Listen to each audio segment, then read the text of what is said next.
America और Iran के संबंधों को समझना होगा। यहाँ भी ईरान की अमेरिका से कोई सीधी दुश्मनी नहीं है, क्योंकि अमेरिका एक अमीर देश है और साथ ही एक सुपर पावर भी है। तो अमेरिका को अपनी ऊर्जा की ज़रूरतों को पूरा करने के लिए खाड़ी देशों से भारी मात्रा में पेट्रोलियम उत्पादों को खरीदने की ज़रूरत पड़ती है।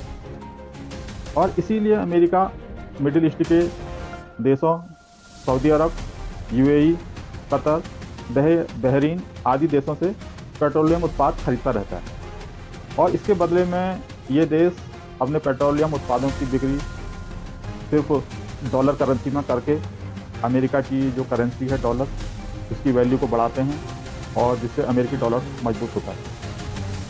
लेकिन ईरान मिडिल ईस्ट का सबसे बड़ा देश है और सबसे बड़ा देश होने के कारण ईरान मिडिल ईस्ट में अपना प्रभाव जमाना चाहता है और बढ़ाना चाहता है।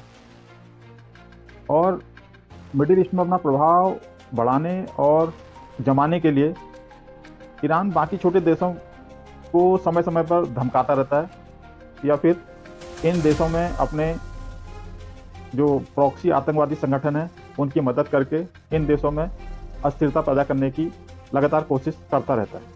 ईरान की इन हरकतों और रोज़ रोज़ की धमकियों के कारण मिडिल ईस्ट के बाकी देश अमेरिका की शरण में चले गए और इन देशों ने अमेरिका से कहा कि हम अमेरिका को पेट्रोलियम उत्पादों की आपूर्ति सुनिश्चित करेंगे।